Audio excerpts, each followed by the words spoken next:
Hello and welcome. We are Becca, Anthony. And Lindsey.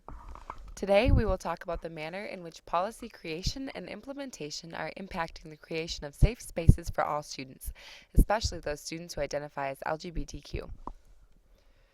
As we begin a discussion of inclusive and safe environments, we agreed that it would be beneficial and important to pause for a moment and address the possible apprehension and/or anxiety that this topic can evoke in different individuals. We believe that an open discussion of the language surrounding this topic can reduce apprehension and anxiety. Before discussions on this topic can start, everyone must be comfortable using appropriate terminology. Gay, lesbian, trans, queer, bisexual are all terms we must be comfortable interacting with and using. More importantly, it's important to acknowledge these identities as they exist in the same space as straight. Additionally, it is important to be sure that we are using the language for the individuals that we wish to describe. LGBT, lesbian, gay, bisexual, and trans includes a specific group of individual people that is different from GLS, gay, lesbian, straight. Being conscious about the language we use and not using LGBT or LGBTQ to lump individuals who are non-heteronormative conforming into a singular other identity is the first step in generating safe spaces for everyone. So why is this an issue? Joseph Kosciw of Gay, Straight, Lesbian Education Network did a national school climate survey conducted a study which involved a national sample of over 6,000 LGBT secondary school students and found that nearly 100% of LGBT students heard homophobic remarks in their school, and over 75% heard them frequently or often. Kosciw also found that 80% of LGBT students reported being verbally harassed, over 40% reported being physically harassed, and over 20% reported being physically assaulted because of their sexual orientation. Within this same study, the National School Climate Survey found that victimization at school based on sexual orientation or gender expression was related to poor educational outcomes.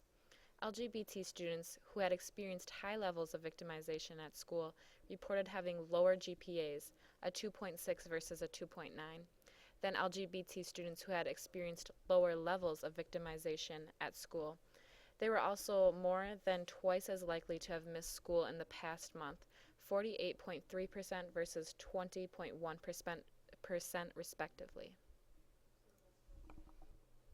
4 in 10 LGBT youth, or 42%, say the community in which they live is not accepting of LGBT people.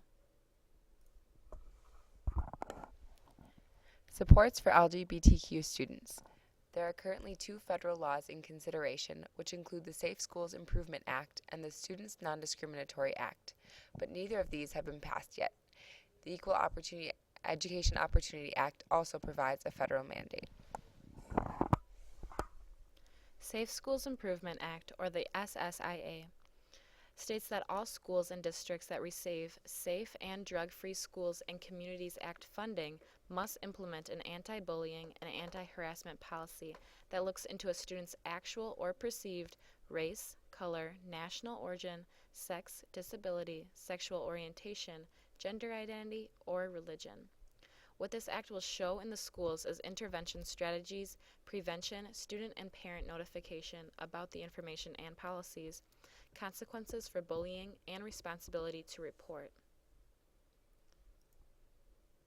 Next, the Students Non-Discriminatory Act originally was modeled from Title IX and provides students with protection and legal help when being targeted based on race, color, national origin, sex, disability, or age. This will help to ensure that students who are or perceived as LGBT to have equal access to education free from discrimination.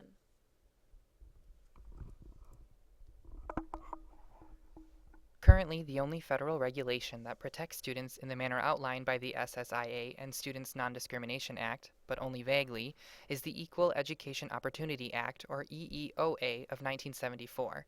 EEOA prohibits discrimination in schools and universities based on a wide spectrum of possible harassment, including race, color, national origin, language, sex, religion, or disability. As evident, these are large and vaguely described categories that have left much room for court determination to their extent and definition.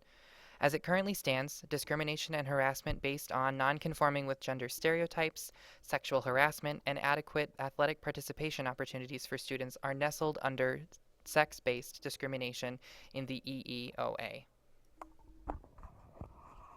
Inclusive enumerated policies, and these are looking outside of the federal mandates, either proposed or enacted. States are beginning to draft policies of their own, the most influential being inclusive enumerated policies. They are vital as they allow for open conversation and allow for all students to feel safe in the school environment. New York's Dignity for All Students Act is an anti-bullying law that provides protection against all of the following. It requires schools to adopt non-discrimination and anti-harassment policies and inform students and parents of those policies, develop guidelines for non-discriminatory instruction and counseling, and for training teachers, administrators, and other school employees to discourage discrimination and harassment. It also reports incidents of discrimination and bias harassment to the State Education Department. The bill also requires the State Education Department to assist schools and implement the requirements of the Act with regulations, direct services, and model policies. So does this work? Studies done by Kosciw of the GLSEN show that when students are aware of an inclusive enumerant policy in their school, many are less likely to hear or say homophobic comments, and the levels of bullying decreases. Students are less likely to accept unfair comments or treatment, and there is also a noticeably difference in staff intervention.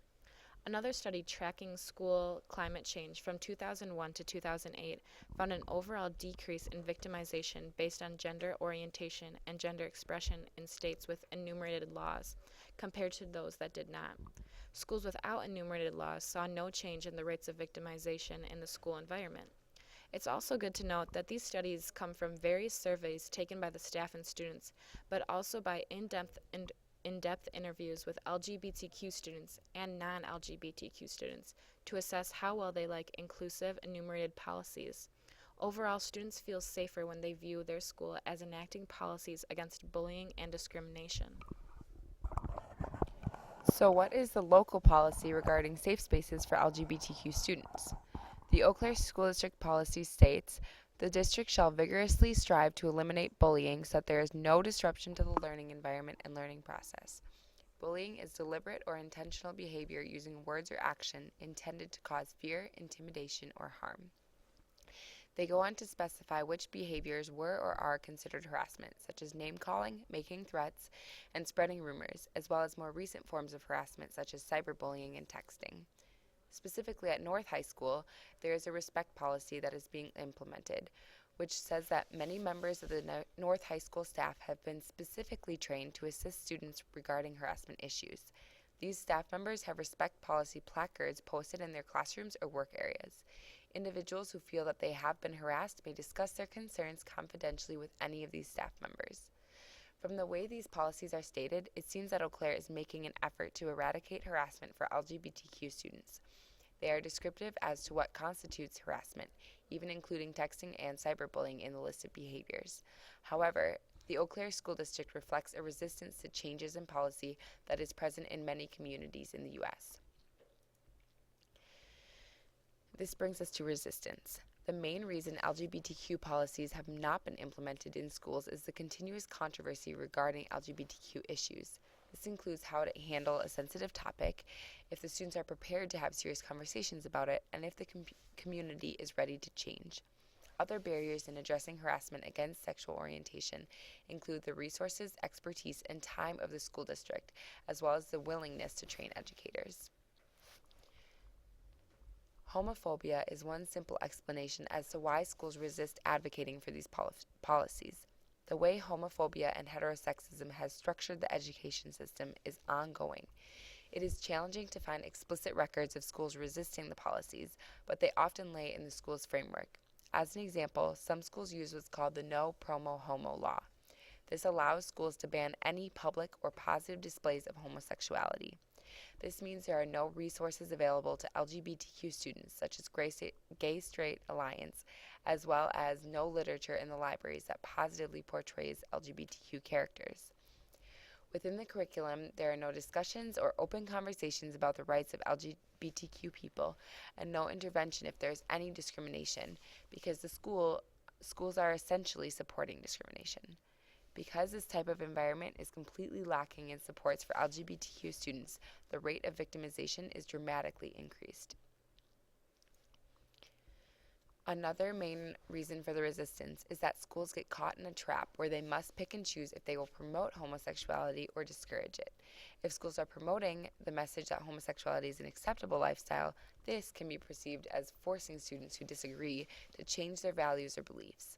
Schools who don't want to make it look like they are taking a side in the issue and worry that they will cause conflict within the school and community, but on the other hand, not including LGBTQ policies and procedures could give the message that homosexuality is wrong. There are major flaws and gaps in the language and therefore the implementation of policies in the Eau Claire Area School District. This results in poor reporting of harassment, a lack of home and community supports, and a lack of state verification. Perhaps one of the biggest issues is a lack of state policies in Wisconsin that would necessitate the Eau Claire School District to be accountable for their district policies. So how do we create safe spaces? The first step to creating safe spaces is adopting inclusive enumerated policies at both national and local levels. Schools also need to push for gender-appropriate restroom accessibility and equal access to athletics for all students.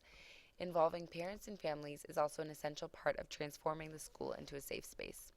In addition, education will help to create a safe community, and a safe community will make schools into safer spaces. As a whole, this sets the groundwork for creating a safe school and a positive environment for LGBTQ students. It creates an awareness in the school and community that this is an issue and it will not be tolerated. Incorporating this type of discussion in the classroom will explicitly lay out students' rights to safety at school. This also helps create a comfortable environment for faculty to interfere if there is a bullying or discrimination issues, as they have been trained and know that it is their responsibility to report an incident and be involved in the process. There are also supports that are currently available in the community, as well as on a national and international scale. However, these are just a start to the changes that need to be made in order to create safer spaces for everyone. Creating safe spaces is not only essential for the student's environment, but it is also essential in the classroom to allow for academic success for all students. Because of this, educators need to be conscious of how they are creating safe spaces in their classrooms to allow the greatest academic success for all their students. The main goal in creating a safe school responds to the fact that more students are starting to come out at younger ages. As a result, conflicts of bullying and discrimination keep creeping down into lower and lower grade levels. This need to create a safe school is evident as a recent study concluded students who identified as heterosexual were more likely to not tolerate unfair treatment towards lesbian and gay peers if they had a friend who was lesbian or gay. This unfair treatment can be addressed by welcoming in intervention and protection programs against these students and beginning to talk about the arising conflicts. Although over 3/4 of LGBT youth say they know things will get better, what about the 23% who don't? And why can't things be better now? This leads us to wonder, what are the ways educators can create a safe space in the classroom?